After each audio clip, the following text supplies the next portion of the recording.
माननीय सभापति जी, पश्चिम एशिया में चल रहे युद्ध और उससे बनी परिस्थितियों से हम सभी परिचित हैं।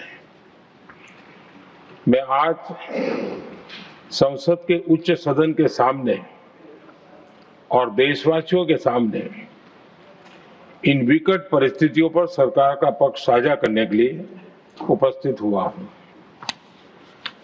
पश्चिम एशिया में चल रहे इस युद्ध को 3 सप्ताह से अधिक का समय हो चुका है।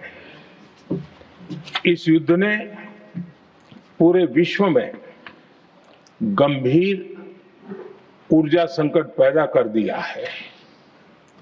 भारत के लिए भी ये स्थिति चिंताजनक है। इस युद्ध से हमारे व्यापार के रास्ते प्रभावित हो रहे हैं।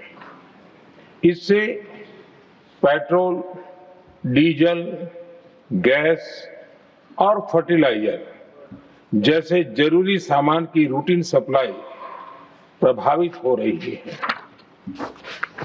गल्फ देशों में करीब 1 करोड़ भारतीय रहते हैं, वहां काम करते हैं। उनके जीवन और आजीविका की सुरक्षा भी भारत के लिए बहुत बड़ी चिंता है। हॉर्मुज़ स्ट्रेट में दुनिया के अनेक जहाज फंसे हैं। उनमें बहुत बड़ी संख्या में भारतीय क्रू मेंबर्स हैं। ये भी भारत के लिए एक बड़ी चिंता का विषय है। ऐसी विकट परिस्थिति में आवश्यक है कि भारत की संसद के इस उच्च सदन से शांति और संवाद की एकजुट आवाज पूरे विश्व में जाए।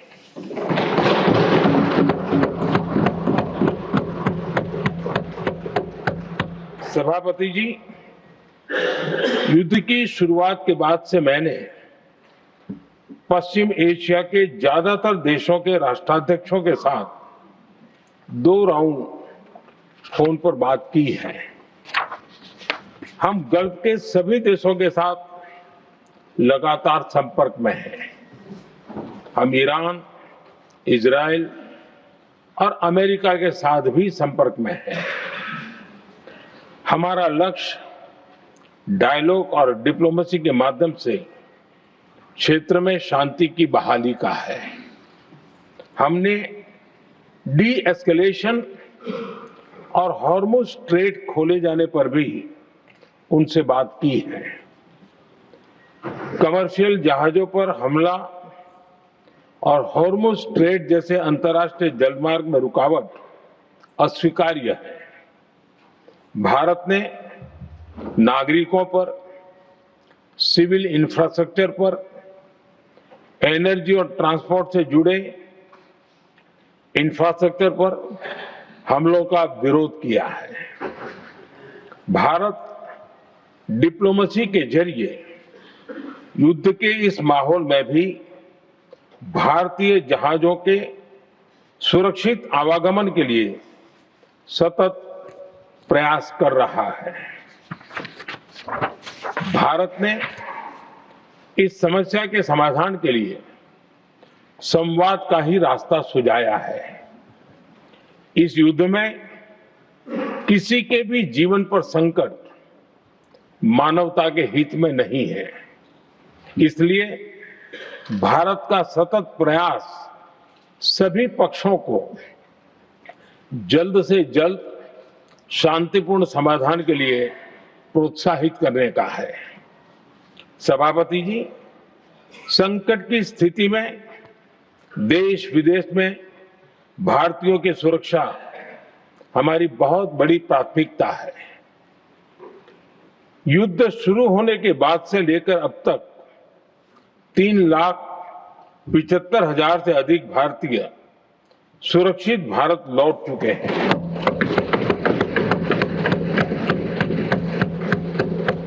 ईरान से ही अभी तक 1000 से अधिक भारतीय सुरक्षित वापस लौटे हैं।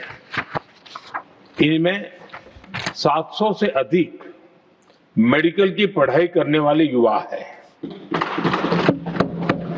हमारी सरकार संकट के इस समय में पूरी संवेदनशीलता से काम कर रही है। सभी देशों ने वहां मौजूद भारतीयों की सुरक्षा का पूरा आश्वासन दिया है। हालांकि ये बहुत दुखद है कि हमलों के कारण कुछ भारतीयों की मृत्यु हुई है और कुछ घायल भी हुए हैं। ऐसे मुश्किल हालात में परिवारजनों को आवश्यक मदद दी जा रही है। जो घायल है उनका बेहतर इलाज सुनिश्चित कराया जा रहा है। सभापति जी, होर्मुज स्ट्रेट विश्व व्यापार के सबसे बड़े रूट्स में से एक है। विशेष तौर पर कच्चे तेल, गैस और फर्टिलाइजर से जुड़ा परिवहन इस क्षेत्र से बहुत बड़ी मात्रा में होता है। युद्ध के बाद से ही होर्मुज स्ट्रेट में जहाजों का आना जाना बहुत चुनौतीपूर्ण हो गया है। लेकिन विपरीत परिस्थितियों के बावजूद हमारी सरकार ने संवाद से, कूटनीति के माध्यम से रास्ते बनाने का प्रयास किया है। प्रयास ये है कि जहां से भी संभव हो वहां से तेल और गैस की सप्लाई भारत पहुंचे। ऐसी हर कोशिश के नतीजे भी देश देख रहा है। बीते कुछ दिनों में दुनिया के अनेक देशों से कच्चा तेल और एलपीजी से भरे जहाज भारत आए हैं।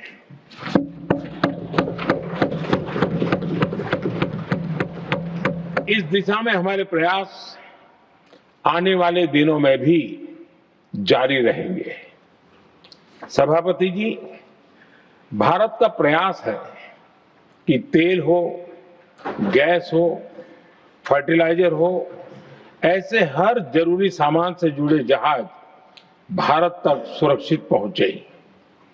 लेकिन इस युद्ध से बनी वैश्विक परिस्थितियां अगर लंबे समय तक बनी रहती है तो गंभीर दुष्परिणाम तय है। इसलिए भारत ने अपनी रेजिलियंस बढ़ाने के लिए जो भी प्रयास बीते वर्षों में किए हैं उनको और गति दे रहा है। सभापति जी, कोई भी संकट हो वो हमारे हौसलों और हमारे प्रयास दोनों की परीक्षा लेता है।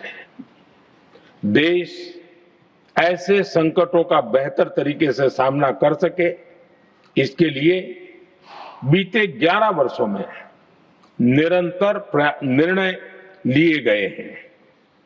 एनर्जी इंपोर्ट का डाइवर्सिफिकेशन ऐसे ही प्रयासों का हिस्सा है। पहले क्रूड ऑयल, एलएनजी, एलपीजी ऐसी एनर्जी जरूरतों के लिए 27 देशों से इंपोर्ट किया जाता था। वहीं आज भारत 41 देशों से एनर्जी इंपोर्ट करता है। बीते दशक में भारत ने संकट के ऐसे ही समय के लिए कच्चे तेल के भंडारण को भी प्राथमिकता दी है। हमारी तेल कंपनियां संकट के समय के लिए काफी मात्रा में पेट्रोल और डीजल का भंडार रखती हैं। बीते 11 वर्षों में 53 लाख मीट्रिक टन से अधिक का स्ट्रेटेजिक पेट्रोलियम रिजर्व भी डेवलप किया गया है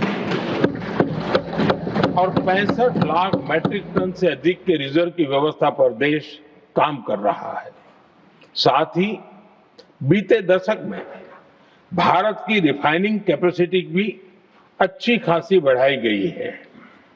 मैं आपके माध्यम से सदन को और देश को ये आश्वासन देना चाहता हूं कि भारत के पास क्रूड ऑयल के पर्याप्त स्टोरेज के और निरंतर सप्लाई की व्यवस्थाएं है। सभापति जी, हमारी सरकार की कोशिश है कि ईंधन के किसी एक ही स्रोत पर ज्यादा निर्भरता न रहे।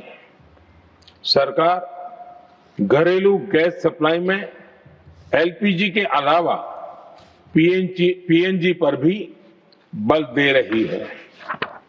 बीते दशक में देश में पीएनजी कनेक्शन पर अभूतपूर्व काम हुआ है। बीते दिनों में इस काम को और तेज किया गया है। साथ ही एलपीजी के घरेलू उत्पादन को भी बड़े पैमाने पर बढ़ाने का प्रयास किया जा रहा है। सभापति जी, बीते वर्षों में सरकार का निरंतर प्रयास रहा है कि हर सेक्टर में दूसरे देशों पर निर्भरता कम से कम हो, हम ज्यादा से ज्यादा आत्मनिर्भर हो, यही एकमात्र विकल्प है। जैसे भारत का 90% से अधिक ट्रेड विदेशी जहाजों पर होता है, ये स्थिति किसी भी वैश्विक संकट में भारत की स्थिति को और भी गंभीर बना देती है। इसलिए सरकार ने मेड इन इंडिया जहाज बनाने के लिए करीब 70,000 करोड़ रुपए का अभियान शुरू किया। भारत आज ship building, ship breaking, maintenance and overhauling ऐसी हर सुविधा के निर्माण पर तेज गति से काम कर रहा है। भारत अपने डिफेंस सेक्टर को भी अधिक रेजिलिएंट बना रहा है। बीते दशक में किए गए प्रयासों से भारत आज अपनी जरूरत के अधिकांश हथियार भारत में ही बना रहा है।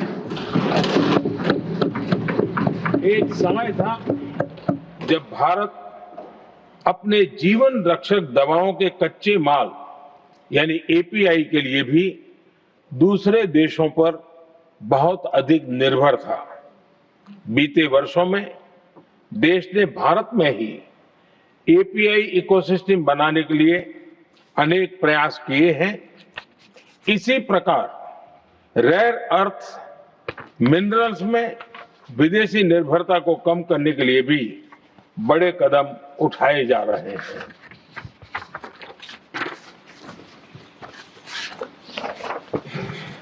आदरणीय सभापति जी, वर्तमान संकट ने पूरी दुनिया की इकोनॉमी को हिला दिया है। अभी तक पश्चिम एशिया में जो नुकसान हुआ है उससे रिकवर होने में भी दुनिया को बहुत समय लगेगा। भारत पर इसका कम से कम दुष्प्रभाव हो, इसके लिए निरंतर प्रयास किए जा रहे हैं। हमारी इकोनॉमी के फंडामेंटल्स मजबूत हैं और सरकार पल पल बदलते हालात पर नजर रखे हुए है। सरकार इसके शॉर्ट टर्म, मीडियम टर्म और लॉन्ग टर्म ऐसे हर प्रभाव के लिए एक रणनीति के साथ काम कर रही है। भारत सरकार ने एक इंटर मिनिस्ट्रियल ग्रुप भी बनाया है। ये ग्रुप नियमित मिलता है और हमारे इंपोर्ट एक्सपोर्ट में आने वाली हर दिक्कत का आकलन करता है और ये ग्रुप आवश्यक समाधान पर भी निरंतर काम करता रहा है। जैसे कोरोना के समय में अलग अलग सेक्टर्स की चुनौतियों से निपटने के लिए एक्सपर्ट्स और ऑफिसर्स के एम्पावर्ड ग्रुप्स बने थे, वैसे ही कल ही ऐसे 7 नए एम्पावर्ड ग्रुप्स का भी गठन किया गया है। ये group supply chain, petrol diesel, fertiliser, gas, महंगाई ऐसे विषयों पर त्वरित और दूरगामी रणनीति के तहत कार्रवाई करने का काम करेंगे। मुझे पूरा भरोसा है कि साझा प्रयासों से हम परिस्थितियों का बेहतर सामना कर पाएंगे। आदरणीय सभापति जी, सरकार ये भी प्रयास कर रही है कि आने वाले बुआई के सीजन में किसानों को पर्याप्त खाद मिलती रहे। सरकार ने खाद की पर्याप्त सप्लाई के लिए आवश्यक तैयारियां की हैं। सरकार का निरंतर प्रयास है कि किसानों पर किसी भी संकट का बोझ न पड़े। मैं देश के किसानों को फिर आश्वस्त करूंगा कि सरकार हर चुनौती के समाधान के लिए उनके साथ खड़ी है।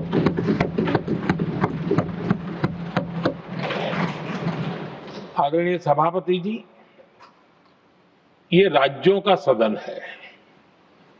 आने वाले समय में ये संकट हमारे देश की बड़ी परीक्षा लेने वाला है और इस परीक्षा में सफलता के लिए राज्यों का सहयोग बहुत आवश्यक है। इसलिए इस सदन के माध्यम से मैं देश के सभी राज्यों की सरकारों से भी कुछ आग्रह करना चाहता हूं। संकट के समय गरीबों पर, श्रमिकों पर, प्रवासी साथियों पर बहुत बुरा असर पड़ता है। इसलिए पीएम गरीब कल्याण अन्न योजना का लाभ समय पर मिलता रहे, ये सुनिश्चित करना होगा। जहां प्रवासी श्रमिक साथी काम करते हैं, उनकी परेशानियों को दूर करने के लिए प्रोएक्टिव कदम उठाए जाएं।